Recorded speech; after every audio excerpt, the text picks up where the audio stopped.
but we still got the show riding. I've got my guy Wayne with me, and we're going to be talking some 49ers quarterbacks today, all after this.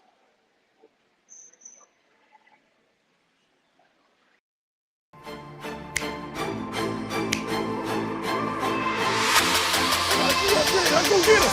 Let's go get him today, man. Let's go. Hey, dominate on 3. 1, 2, 3. Dominate.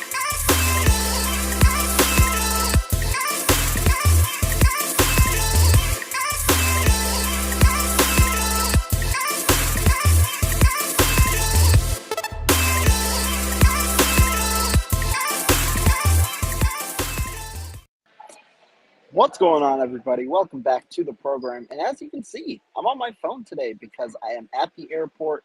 But nonetheless, show must continue. I've got my guy Wayne with me. Hi, how's it doing, man? What's going on, bro? Things are going well. Just did a show earlier with John. I'm glad to be rocking out with you. New news, new things to talk about. Let's have some fun.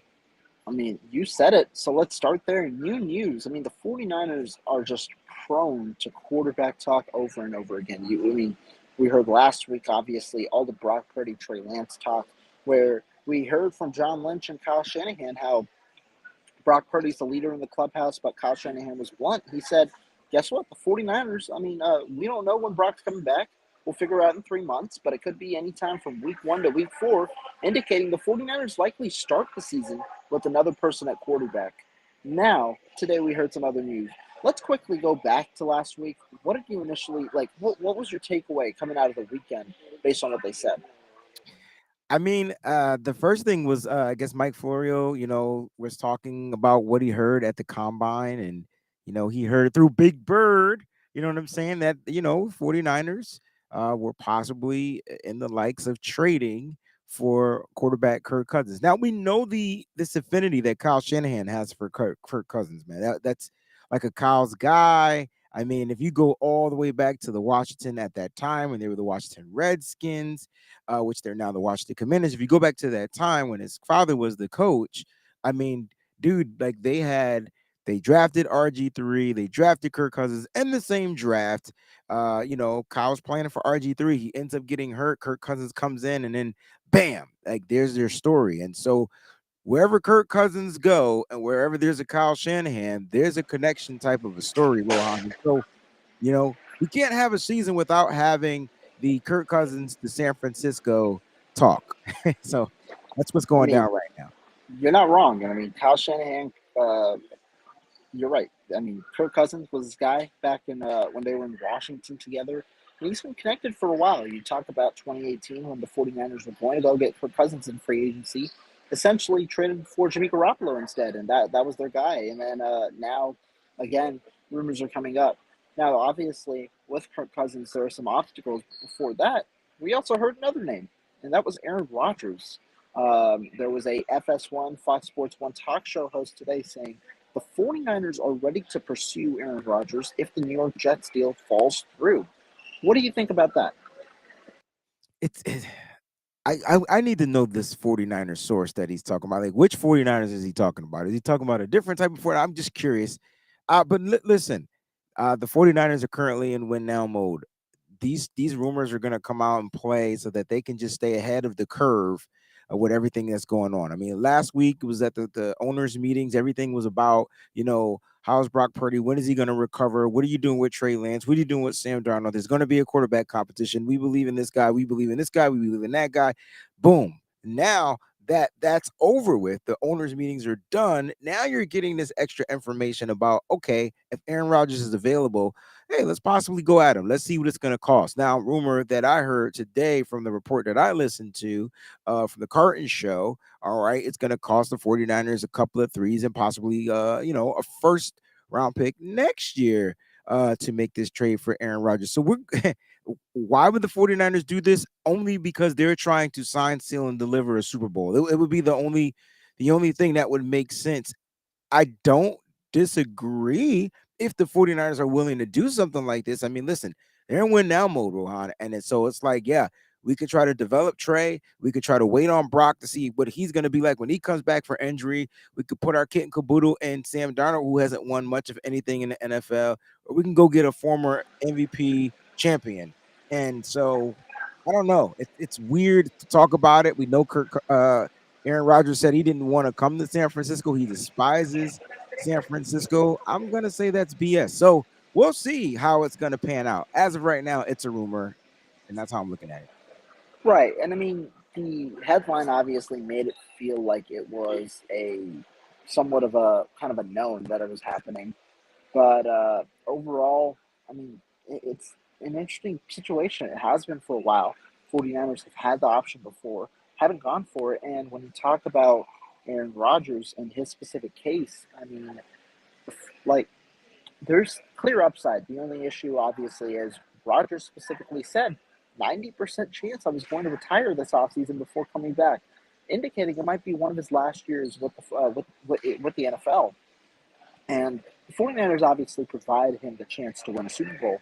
But the thing is, you're giving up a first round pick next year when he might not play for you next year, which is a huge deal, I think, for the 49ers. And I think the other thing that I got to talk about, we'll set contract aside because that's a huge another conversation. But for now, the New York Jets, the deal that they are looking forward to, reportedly does not involve first round compensation. They are not Correct. willing to part ways with the number 13 pick, instead wanting to part ways with two third round or two second round picks.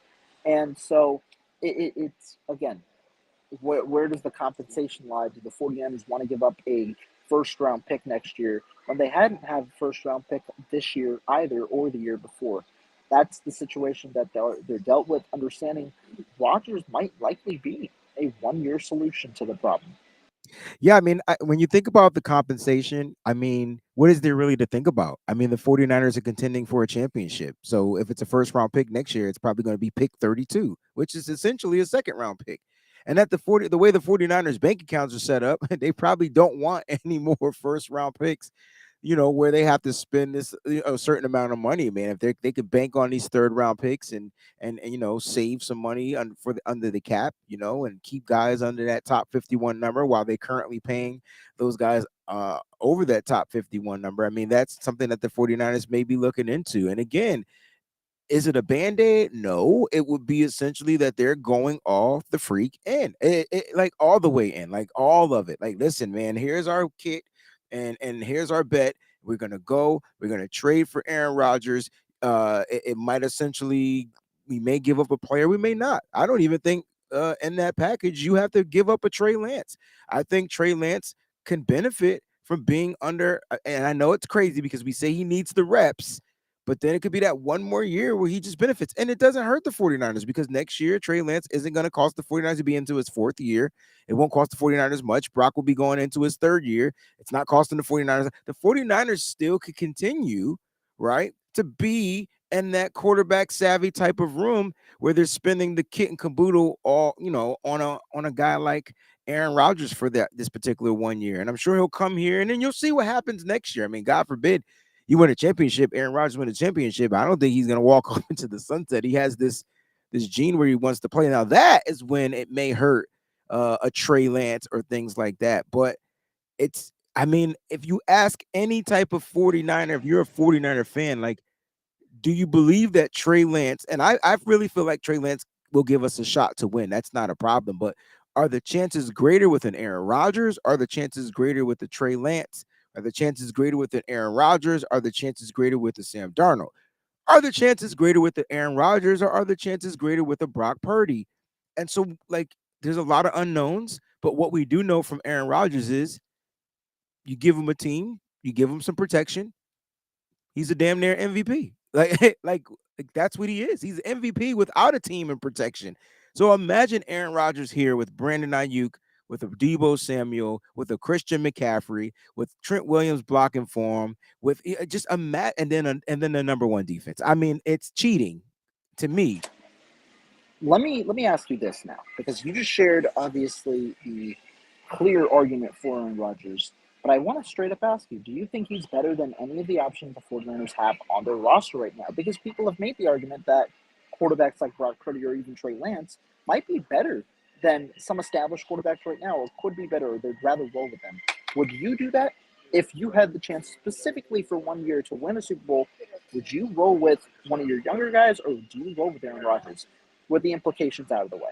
I mean, the only reason why people don't like Aaron Rodgers is because the off the field antics that he brings. But when he plays football, no one's complaining about him because he's always in contention for like some type of MVP race. Doesn't matter if he has Devontae Adams, doesn't matter if he doesn't. Like he's always going to be that guy. To say that our quarterbacks that we have on our current roster are better than Aaron Rodgers, yeah, mentally they are, but physically and performing wise, they're not. And I know Brock Purdy had a tremendous season last year, but again, he's coming back off of an injury, a football injury that can be nagging to him all season long. We don't even know what that's going to be like. Aaron Rodgers is healthy. Do I make this trade?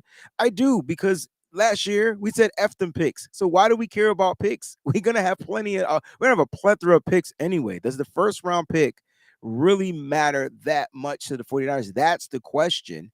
Because if you're drafting 30, 31, 32, I mean, essentially, you're back in that second round. And I could see the 49ers, even if they have that first round pick, Rohan, trade down. So why trade down when you can go ahead and get an MVP type of caliber quarterback? Now, what you're going to get with Aaron Rodgers is all the bull crap. And that is why people probably want to stay away. But again, during the football season, I mean, listen, Aaron Rodgers, Green Bay, they have a special relationship, right? It's one of those like, I'm gonna break up, but you know what? It's probably better if I stay because when we are good, we're good. I hate you today. We're gonna break up again. It's one of them weird type of relationships.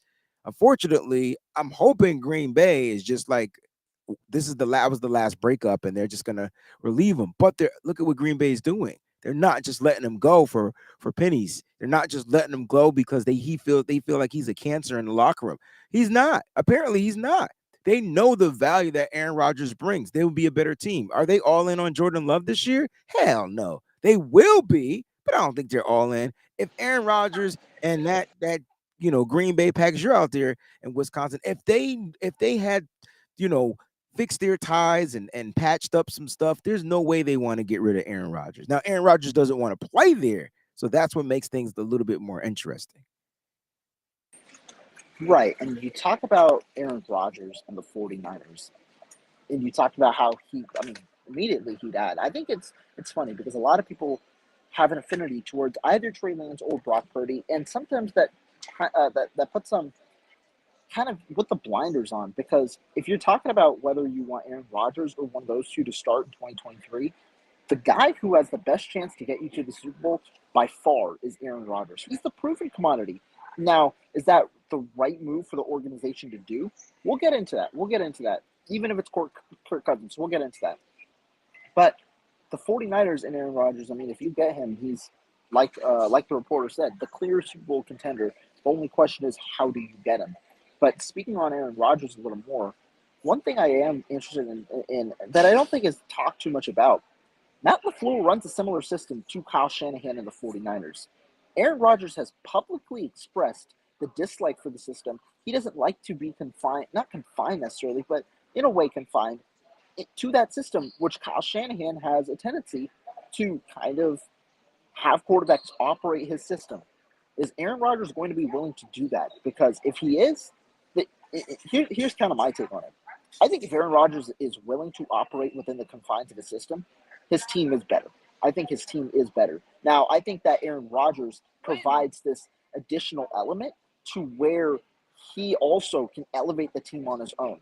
Absolutely. That's who Aaron Rodgers is. But if Aaron Rodgers operates in Kyle Shanahan's system with Kyle Shanahan at the helm, I think the 49ers are the favorites. But the question is, does he? What's your take on it? Yeah, that's a great question, Rohan, because it's like, dang, man, it's going to be with the lack of terms, a pissing contest because you have the egotistical Kyle Shanahan and then you have the arrogant, egotistical quarterback like Aaron Rodgers. And you're asking a veteran to come in here and be puppeted, and that's not going to happen. And we know that's not going to happen because it I think there I think there were more we say that Aaron Rodgers didn't like the system with that Matt LaFleur ran, but I think it was a lot more to that. It was the simple fact that Aaron, to me, it was a personal vendetta. He felt like they were going to move on from him because they drafted Jordan Love in that draft. Not only did they draft him, they traded up to get him. So that made it even more like, oh, you ready to move on from me? And it's funny because after they did it, he put up an MVP season. So I think there was really some bad ties there, but no one was complaining about Aaron Rodgers throwing to Devontae Adams the year before he left. It was great. Didn't he win MVP that year? Like I don't remember off the top of my head, but he had a Yeah, crazy, yeah. phenomenal year. So as much as he complained, he still performed. He outperformed. Here's my issue though.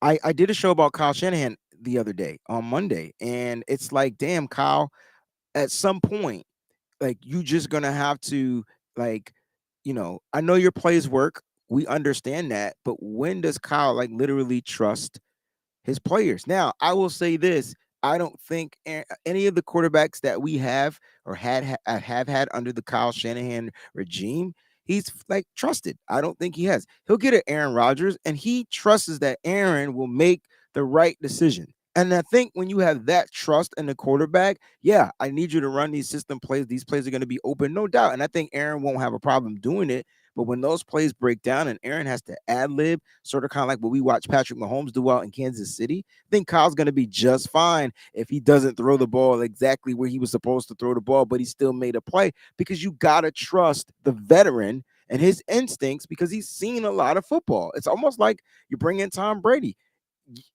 You got to just trust that he's seen everything. The issue with Tom Brady would be, I think the game is sped up too much for him and he's not processing the game as fast. Aaron hasn't lost that step yet. And so that would be the difference in those two quarterbacks, even though I know we're not talking about Tom, but And I mean, when you talk about Rodgers, I think I do agree in that he's the guy who Kyle Shanahan, out of the quarterbacks he's had with San Francisco, would most by far clearly trust to run his system yeah. and clearly trust in the confidence of his offense. And the other thing is, I think Rodgers wants the deep shots. Green Bay system is more so dependent on their running back style, and that creates this RPO level system. And so that's where you have more screen passes, more of these different decisions like that, and it might create for a more complex offense. Kyle Shanahan's system with Aaron Rodgers, you have more of a play action kind of outlook, and you can create more downfield shots, which I think Aaron Rodgers is looking to take. Which is what Kyle Shanahan's always essentially trying to set up. It's not the ground and pound like the Aaron Jones and their other running back. It's not that. It's a different type. Yeah, we want to run the ball successfully, but it's a more outside zone, some inside zone, some trap plays, things like that to set up for the outside. But when you have an Aaron Rodgers and you can successfully trust that he's going to get the ball out of his hand a little bit quicker than everybody else. He understands, he feels the game a little bit differently. I mean, to me, it's just a no-brainer. If Aaron Rodgers became available and he wanted to play for San Francisco and they could find a way to financially make it work, I think it's a no-brainer. And then you worry about the future later. But I think you go all in and you try to get him if you can. And again, this comes down to the stipulation that the Jets are going to be all out. They're not going to, it's going to fold. So the 49ers are probably not, from what we heard, aren't going to kick the tread on the tires until something goes down with the New York Football Jets. So, and that could be, Rohan, now that we're sitting here having this conversation, because I didn't think about that, that could be out of respect for Coach Salah. Like, you know what I mean? You know what? Now, if Salah, if they back out, and things like that don't work out, then the big boys will step in. We'll see what happens. And you talked about, I mean, like some of the reasons why it might not work. Let's talk about another one. The realistic factor.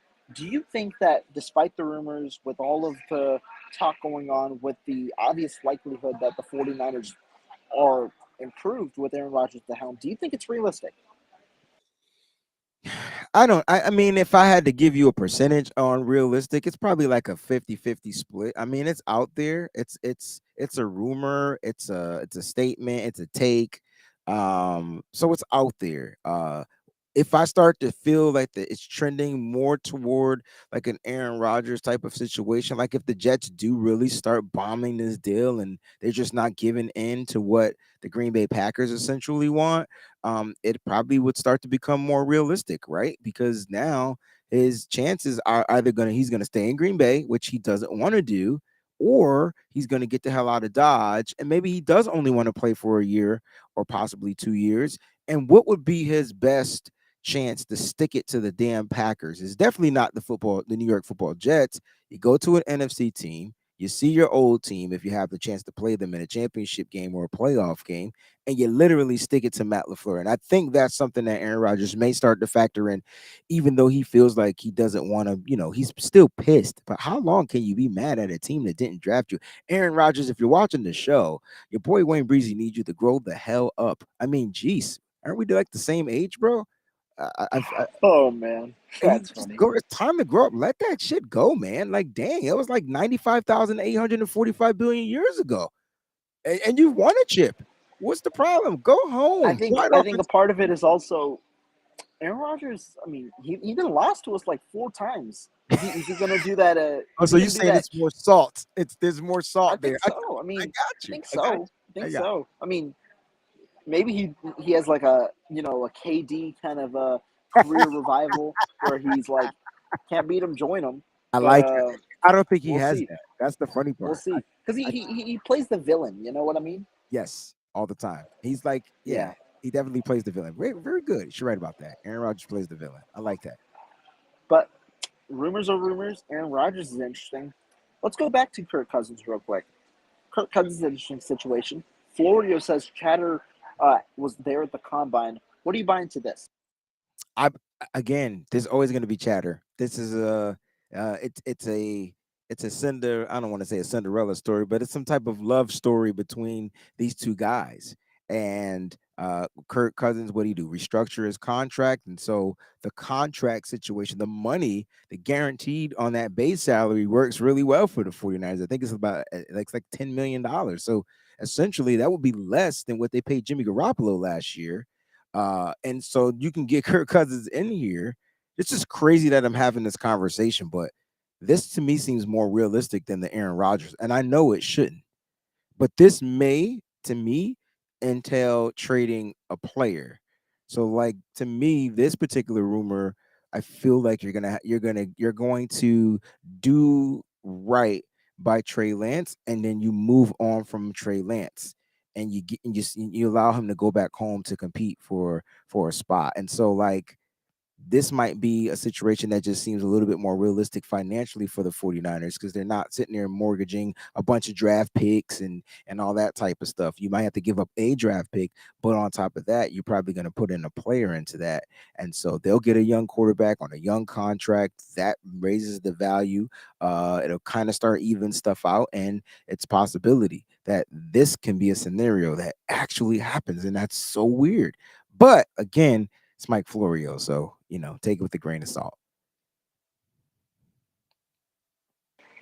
All right, there we go. But I mean, when we talk about Kirk Cousins, I feel like the combine's a place where teams talk, like teams just openly, willingly talk. Free agents openly, willingly talk. I think you hear a bunch of stuff, and I mean, I think talk could originate more so on is Kirk Cousins, what's the plan with Kirk Cousins going forward? Could he become a free agent? Because remember, the Vikings have done this thing where they've extended Kirk Cousins on a yearly basis in a way, and that does potentially alter your plans maybe in the future. Where Kyle Shanahan hedging his bets in 2 years when the quarterback contracts are done, if neither works, could Kirk Cousins potentially be an option in his age, whatever, 34, 35 season to be the 1 year quarterback? Maybe something along the lines of there. But again, while there might be chatter, chatter is chatter, right? It's tough to figure out whether one of these deals would be done. And here I think is a good time to get into the reasoning of why it's tough. And I know you said 50-50 for Rodgers. I would go lower. And the reasoning is I think there are three prime reasons for both Rodgers and even Cousins. One, the 49ers just have $3 million in cap space at the moment. They've utilized that cap, signing guys like Javon Hargrave, and it makes it tough then for San Francisco to acquire enough money to keep Rodgers on the books, assuming his contract remains as is. Now, obviously, restructures can be done and things like that, but you also have to account for Rodgers not only this year but also next year, where his cap hit significantly has a significant increase as well. And so I think that there are a lot of factors like that. But the 49ers have to figure out how to fit him under the cap with their current situation, understanding that cap hits for each of their 7 guys, their top guys, near over $17 million next year. It's really hard to kind of fit him on the books. But the more important reason, I don't think the Packers trade him within the conference, let alone to the 49ers, who have been their rival in the playoffs for several years. I think that could be an issue. And the 49ers have also publicly committed a couple of times now to their young quarterbacks. They have more clarity on Brock Purdy and still publicly committed to their quarterbacks. I think it's more likely at the moment, obviously, they roll with their young guys. Yeah, man, it makes sense that they roll with their young guys financially, but then again, it's a lot of unknown because again, it's not like you're getting Brock Purdy at the beginning of the year and he's going to pick up where he left off, and you know exactly what you're going to get from Brock Purdy. Unfortunately for Brock, he ended up getting injured in the NFC Championship game. Just for those that don't remember, so when he does and he is available to play, is cleared to play or come back, then you still got to get him into the game, make sure he can make all the throws, do all these different. It's not going to be a super easy transition. If that didn't happen to Brock, we would not be having this conversation. Now, the reason why we're having the conversation is because Trey Lance is still not developed. They're gonna have to allow Trey Lance to develop, and look at what the 49ers did. And this is why I feel like they won't go with the Aaron Rodgers route, or they won't go the Kirk Cousins route because they don't need to. They can afford to let Trey Lance develop this year. They did it last year. Why can't they do it this year? Oh, the window's open now. Guys, we just made sure that our defense is the number one defense again. Think about what they're doing. You build the defense, you give this young kid multiple opportunities to get you into scoring position. The offense is built like a freaking ox. Like, look at what the offense is. You got Christian McCaffrey here. You never play with Christian McCaffrey. Imagine Trey Lance, Christian McCaffrey, 11 on 11 football. Like, the defenses aren't going to really know what to do. Only issue with Trey Lance is, can he execute? And the only way we're going to find out is if the kid plays. That's why I don't really see the issue. I don't see him and really Sam Darnold really like having a battle. I think Trey Lance beats him by a freaking landslide. And then next thing you know, it's just going to be Trey Lance getting those live game reps and just continuing to develop over and over again. And let's go to week one. We don't know who we're playing week one. We don't even know where the hell we're playing week one. But I guarantee you, week one, if it's not a monsoon, Trey Lance is having a mother freaking field day. I can tell you that right now. That's what he's going to do. So I'm with you, Rohan. We don't need these vets, but that's you and I. I don't know if the organization feels slightly different. Right. And I mean, the one other thing you talk about Trey Lance and week one, like I said, I mean, if you're going with Trey Lance, you're betting on his potential. But the one thing I've alliterated last week, and I think it's really important, is with Trey Lance, if you go with him, you're not betting on his potential in the future. You're betting on what is that quarterback looking like week 18.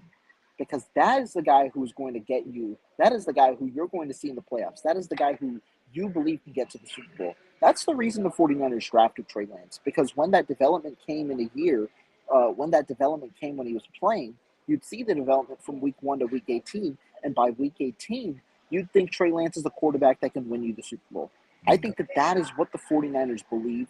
That's why right now I do have the confidence in Trey Lance, at least to be the week 1 starter. And on your point about not Brock Purdy, Sam Darnold and Trey Lance, 49er fans should not be afraid of a competition. I know a lot of people are viewing it negatively. Right now, Trey Lance should absolutely have to beat Sam Darnold out. That is my take. I think he has to beat Sam Darnold out because at this point, after last year, where the injury is there, the unfortunate reality is he needs reps. The thing is, though, if he's competing with Sam Darnold, reps aren't being taken away. He's still like the first and second team quarterbacks get the reps equally. And also, the first and second team offenses mix in with the first and second team quarterbacks. So each quarterback gets a good amount of reps with the first team offense and because they want the backups to be able to play with the starters, some backup receivers to play with the starters, some backup, and then the backup quarterback gets a good amount of reps with the ones. I mean, you saw Brandon Ayuk and Nate Sudfeld. You saw Deebo Samuel when he returned to practice. He practiced with Nate Sudfeld at first before moving on to the first team and practicing a good amount with Trey Lance. So I'm not too worried about the rep distribution. And people, they get scared when they hear the word competition. But competition happens regardless of whether you think about it or not.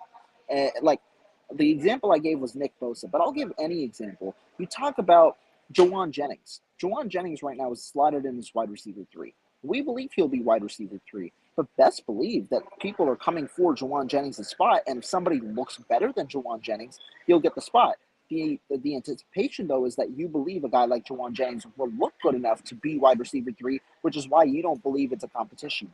Same with Trey Lance. If you're confident in Trey Lance, you should believe that he looks the part to be good enough to be quarterback one, to the point where you don't really view it as a competition. It's just the way that it's kind of publicly stated. I think that there's no worry. Sam Darnold, if you're a guy who believes in Trey Lance should absolutely beat out Sam Darnold, and that means he'll be the week one starter at the moment. Yeah, I mean, I agree with you about the word competition. I mean, there's competition just about at every position, but I mean, some you can push back because you did mention Nick Bosa, but there's no competition for Nick Bosa. They're not bringing anybody in here to compete against him. He's not in competition But the into point losing his isn't that job. they're not bringing anybody in. The point is that there's a first team guy and there's a second team guy and there's a third team guy. But And I get that point, but the point that people are having the issues with when it comes to this quarterback type of competition. So when you look at the way that it is, and it could be just that the team is evolving in a way, or our coach is evolving, because last year there was no competition, right? Even though there was competition, right? But it wasn't labeled a yeah, competition, and I think that's what's that's confusing fair. the fan base. Like, you know what I mean? So last year it was Trey Lance was getting the keys. There was no Jimmy Garoppolo because they were trying to trade his behind. And then next thing you know, it was Nate Sudfeld. And then all of a sudden they couldn't trade Jimmy Garoppolo. It's not like they brought Jimmy Garoppolo back because they wanted to bring him back. They brought him back because they really had zero choices. And luckily, Jimmy, Danye, and Yee and them, they came together and they worked out a 1-year deal with some options in there. And so it still wasn't a competition. Kyle Shanahan gave the keys to Trey Lance. But this year it's a little interesting because now all of a sudden the word competition comes out about the quarterback position. And so when you talk about competition, it's like, damn, if you gave Trey the opportunity last year without the competition, why isn't he being looked at in the same way? What are you trying to say? Now, is competition great for the organization? Yes. Is it great and makes the competitiveness? Yes. Does it give you a better assessment on how you're going to distribute these guys? If you get a quarterback one, quarterback two, quarterback three, essentially, Rohan, I would like all our quarterbacks to compete, and they all look like quarterback ones. Like, you know what I'm saying? I think that's the thing, because God forbid one goes out, the next one that comes in better not do what Josh Johnson did. You hear what I'm saying? So like I get where you're going with it, but I also understand why people may feel some type of way. All of a sudden, there's competition for a kid that you gave the keys to already. So why are you taking the keys away? Brock Purdy can't play. So why are you taking the keys away? Why does he have to come in and compete? That's the question. And so And that is fair. That yeah. is very fair. Understanding, like, while my argument about competition, I believe is very true. You also have the stance of giving the keys. There hasn't been any change in the kid's play, and an off season later, when you have the opportunity to present them the keys due to an injury, there's a change in stance from nothing, where they really publicly stated last year, Jimmy isn't a guy who we're going to start. He's only coming in if injury occurs. To you're competing with a QB3, Sam Darnold. So I definitely agree what you mean there. And that's it, guys. Don't get it twisted, man. Competition is great. I mean, iron sharpeneth iron, right? And Trey Lance is welcoming the competition. It make like I didn't understand the Sam Darnold free agent signing at first, but now I think I'm starting to understand where Kyle Shanahan is going with this. Do I feel like Trey Lance is an option to be traded? Yeah, because all the players are. But do I think the 49ers are going to trade up? No. I think they're going to evaluate him and see what they can get out of him this year. And that's what you want to do. Unless there's this crazy offer, Rohan, that just like, dang, I could get what for him? He ain't even play football. He's coming off an injury. You're willing to give me that? I mean, then you may entertain it. But other than that, the 49ers need to be all in on this kid. Like they went all in to trade up to get him. And so you're right. They're gonna be assessing him and off of his potential. But I'm gonna tell you right now, like I believe in Trey. I believe everything that first of all, he's probably more of a student of the game than any of the quarterbacks that are on the roster, even Brock Purdy. But now he has to take what he knows, his knowledge, and apply it to the real life, to the real world, which is on the football field. And so we're gonna hopefully get the chance to see that. God forbid there's football on Sundays. I agree. Real quick, I do want to get your thoughts on the Darnold signing. What do you mean when you initially So I weren't thought on we board, would and go then what more of changed? Yeah. I thought we were gonna go more like the veteran type of quarterback that kind of like holds the clipboard. Oh, you need me to come in, coach? All right, no problem. One to kind of like continue to school the youngings. But now he got a young kid. He went out and got a former first round pick that's had some traumatic experiences in the NFL or whatnot. He was seeing ghosts and all that type of stuff. But he was again a kid drafted high off of potential, right? Another kid that was drafted high off of potential. He just ended up with the New York Football Jets, who were a sorry team. Then he gets traded to the Carolina Panthers, but sorry team that we whipped their tail. So it is what it is. But you get what I'm saying? And so, like, there's still potential there. And so that's why they did it. But so my issue was like, dang, like, do you not believe in Trey Lance? Because why would you go get another young guy that's based off of potential? Now you got two type of potential type of quarterbacks that can do some things, got pretty damn good high ceilings. But why not just get the savvy vet to come in here that if something was to happen, you're still all in on Brock, you're all in on Trey. That savvy vet can come in and fulfill a void for 2 to 4 games, and that's kind of like how they used to do it. Brian Hoyer was that guy. Like, think about these older veterans that they've had in here. Now Kyle Shanahan is just saying, bump it.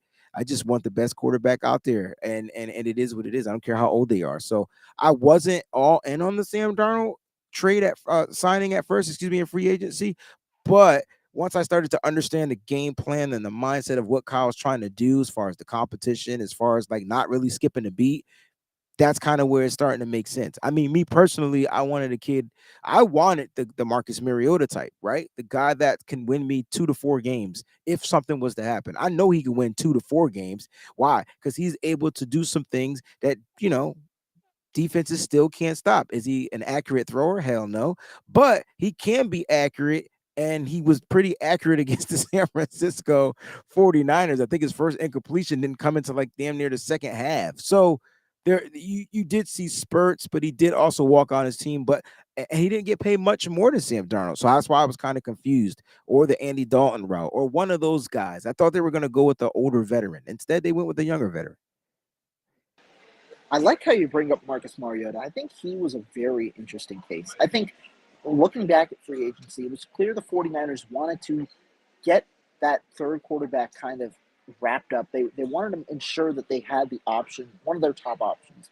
And I wouldn't have been surprised, excuse me, wouldn't have been surprised if Marcus Mariota was on that board. It seemed, though, given the way that Mariota's free agency went, that he was expecting a bigger deal or maybe a 2 year deal similar to the one he got with Las Vegas, maybe 2 years 16, which is why he waited before signing with the Philadelphia Eagles on what I believe was a little bit of a later day in free agency. But the contract he got with the Eagles, 1 year, $5 million, pretty cheap, given that Darnold's cap hit for this year is $3.9 million. Especially understanding how Mariota runs uh, in a similar way with that zone Yeah, read type of scheme. I mean, he yeah. played with Arthur Smith, so definitely interesting there. It was weird that they didn't go that route. And so I mean, it must have had something to do with, I guess it's just off the field antics or something like that. Or it just could have had to do with they wanted a younger guy. I think it was more so money where the 49ers weren't prepared to give him the money. Mariota wanted more and then settled for less after realizing the Ah, market wasn't okay. there. Okay, I could dig that. And that makes perfect sense because when you're going through this carousel of free agency, I mean, you don't take the first offer that's thrown at you.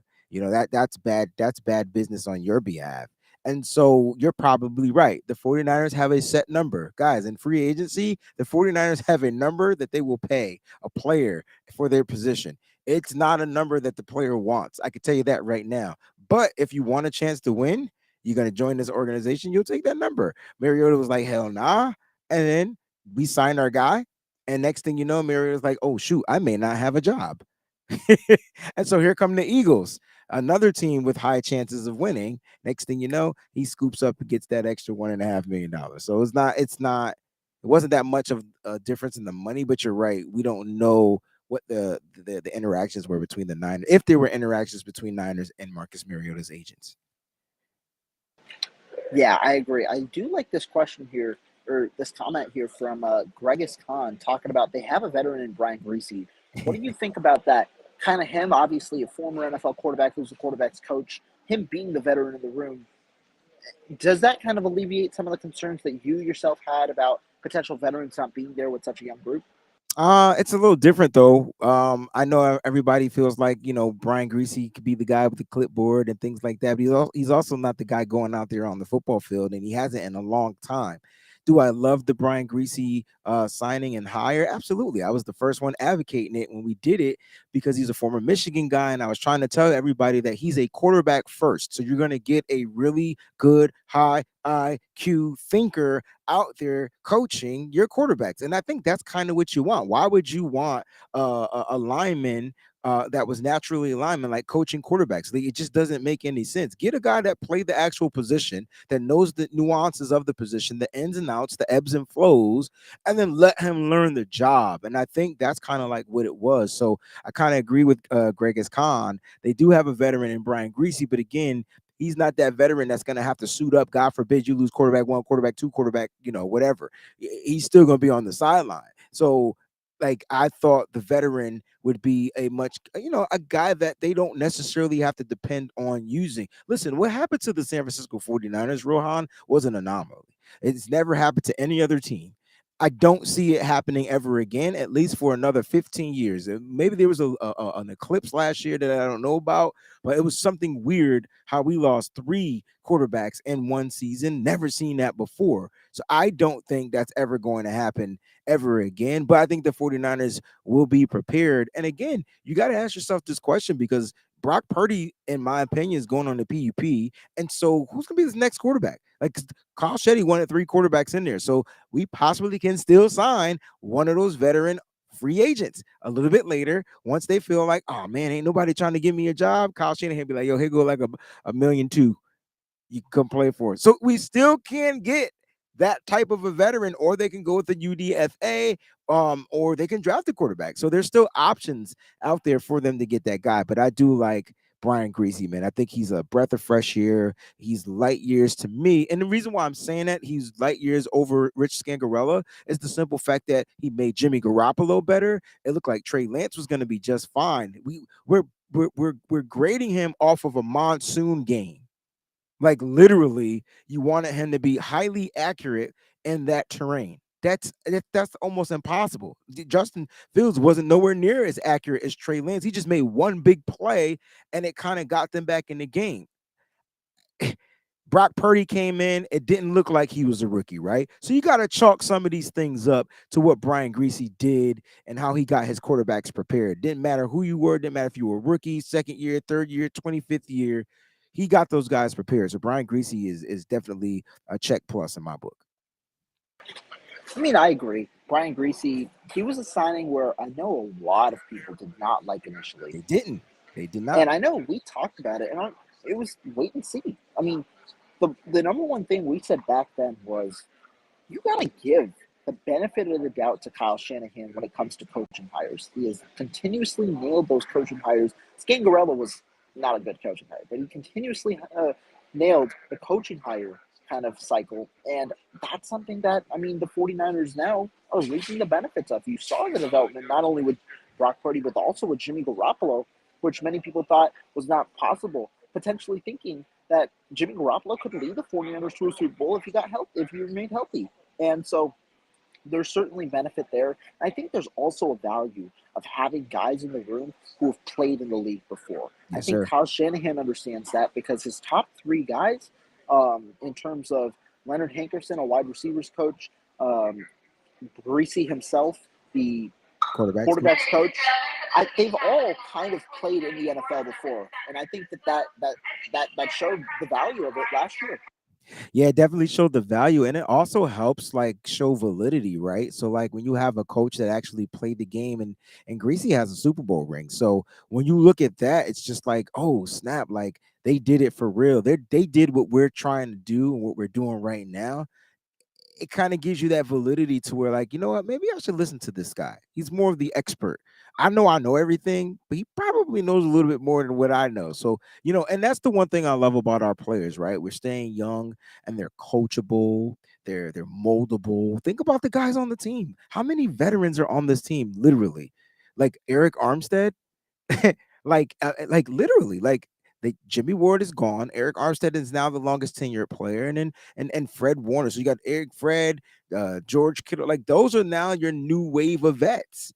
And it's so amazing because they're so tied into the 49er culture. I mean, you could say Trent Williams as well, but those are the guys that are the culture. They're the guys that are the pillars, in my opinion, for this organization. So when you get those type of coaches that actually play the game, players can kind of like just have this almost innate connection to them.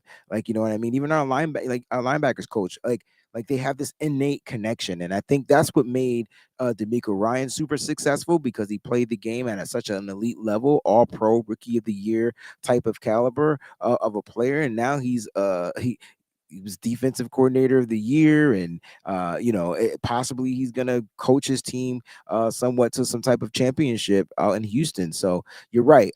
You say we said give Kyle the benefit of the doubt. That's so spot on, because when has he ever really missed on coaching? And when you look at his coaches, they're always somewhere else after the first 2-3 years. They're head coaching different teams. So I trust Kyle Shanahan on who he picks to come in here as his staff to help coach these young men. Now, what we do need to accept, though, Rohan, are the growing pains at the beginning of the season when those coaches that are That is new true.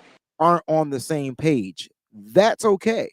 That's going to be our stigma for years to come. We have to learn how to just accept it. So, no, we don't want to lose week one. But if we do, just understand the coaches are trying to become one. They're trying to get on the same page as their head coach, understand the vision. They have to buy all into it. They're also trying to show off and do their things, but it's going to be a few growing pains. I wanted to add a little bit about the Scangarella thing because you said it was a bad hire. It's Go so for it. funny. It's so funny because yes, the second hire was bad, but the first hire, he kind of helped Jimmy Garoppolo be good. Like, I don't know if you remember that, but Jimmy was good, and then he left. Then Jimmy got hurt, and then Jimmy sucked, and then Jimmy got better, and maybe he's just a Jimmy guy. Like, I don't know, but apparently he's not even coaching in college anymore. I'm not sure what his status is, Because but he ain't good. because he's not He good. ain't good. Okay, there it is. No. There it is. Bad hire.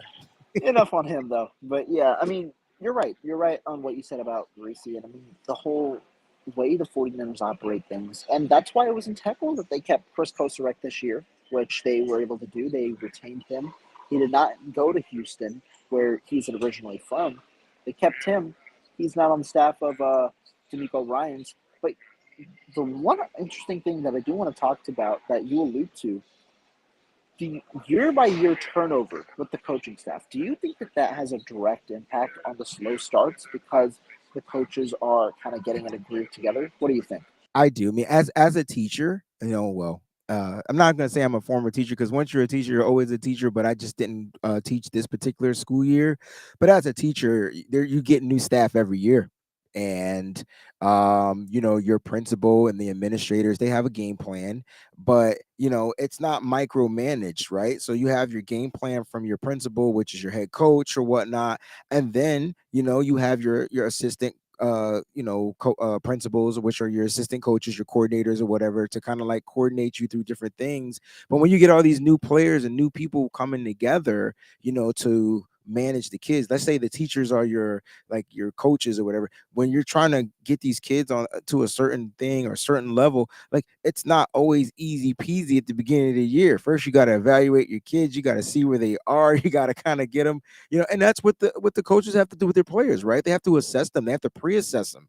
All right, luckily they get OTAs and they get spring training, not spring training, what do you call it in football? But you know what I'm trying to say, training camp, and you get all those Yeah. different things to assess these players.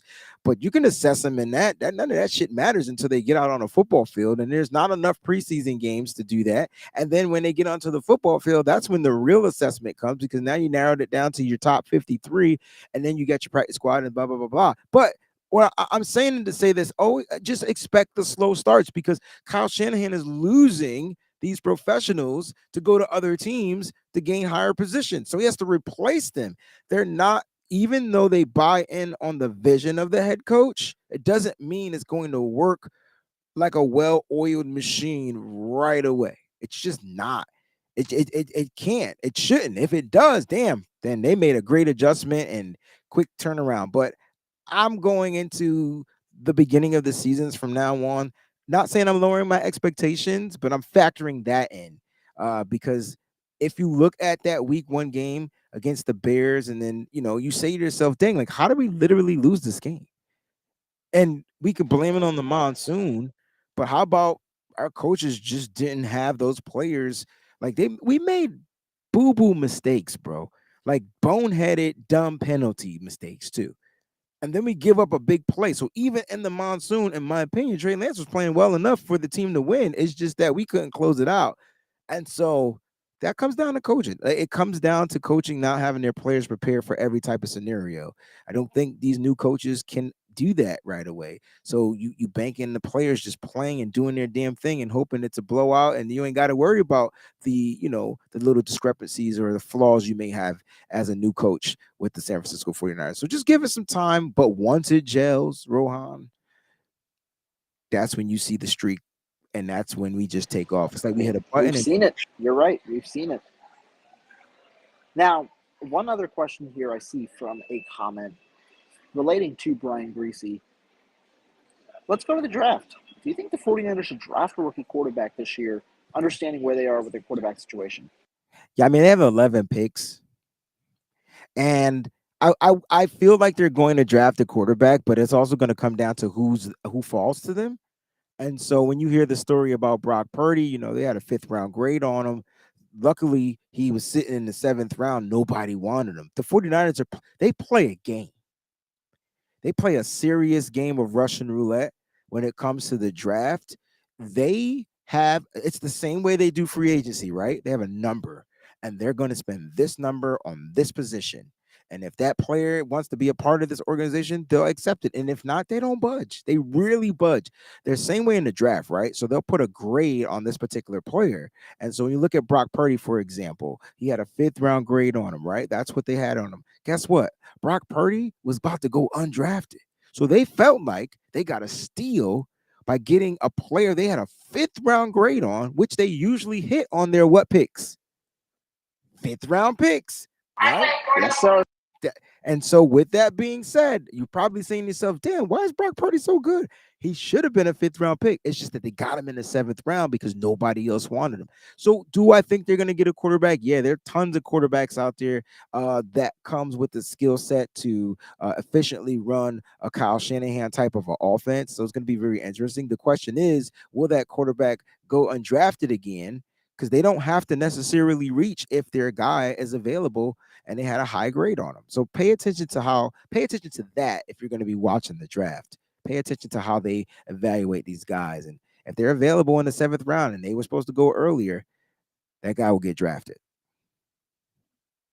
I mean, I agree. And one other thing I'll say about the rookie quarterback, this year's class is a lot different than last year. Brock Purdy was not supposed to go in the seventh round. Like you said, he was a fourth, fifth round talent, maybe even higher depending on how you felt about your draft board. It was a weak quarterback class last year, but moreover, it was a really strong depth class.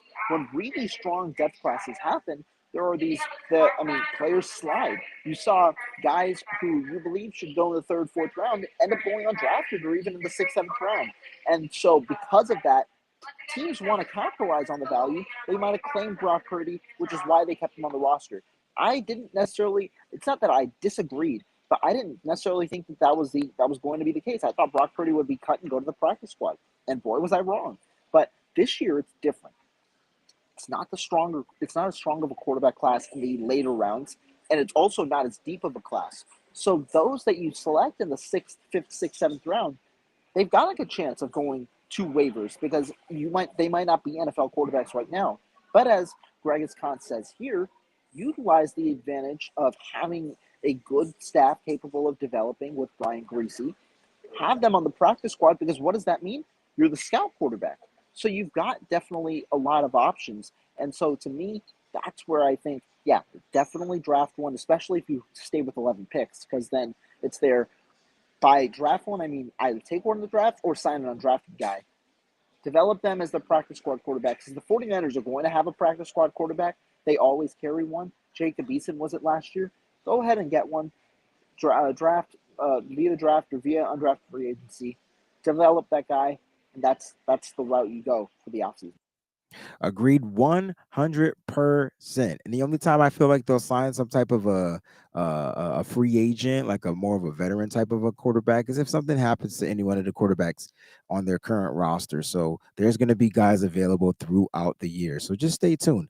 I do not expect the 49ers to lose any quarterbacks this year. It's just not the position that they're going to lose. I just feel like I know we deal with injuries every year. It just won't be the quarterback position. I just got this funny feeling. That's the hope, man. That's the hope. That's the hope. Gotta have faith. But hey, Wayne, this was a great show. Great Thank talk. you for bearing with me with the airport here today. But hey, everybody in the chat today, y'all definitely appreciate you guys, everyone that came in. Before we got on out, I do want to give a quick shout out to everybody that joined in. I did see Brandon of his podcast, Mariah joined in. Thank you guys. Slick68, even Ramilia. We'll give you a shout out today. We'll give you a shout out because you tuned in. No Border Sports, Greg Khan, thank you for your comments. The Young Montana, thank you for tuning in. All of you guys that are here, thank you guys so much for tuning in. Emiliano's there. Sacktown Izzy's there. Any others? I think that is all. So, yeah, all of you guys, thank you guys so much for tuning in. All of your comments, we really appreciate it. Anytime you guys add to the conversation. Wayne, any last thoughts before we head on out today? Man, great show. I appreciate you for hopping on while you were at the airport, man, and setting this up so we can come out here and talk some Niner talk, man. It's always good to chop it up with you guys. Thank you guys so much for tuning in. Don't forget to subscribe to his channel. And if you're not already subscribed, make sure you go ahead and give him a subscribe. Hit that like button as well. That's even more important to me than the subscription. So hit that like button. Rohan is doing a tremendous job out there, guys. Yeah, and I mean, appreciate the shout out. Now, appreciate you guys. You guys tune in. You guys make us do what we want to do. You guys you guys lift the room pretty much. We're here talking football. You guys add to the conversation. It's a win-win. Thank you guys. Wayne, make sure to go subscribe to him because he's got some fun content coming out later in the few days. So make sure you guys go check that out. But without further ado, guys, we will see you guys next time. I'll be back home in Wisconsin for that next show.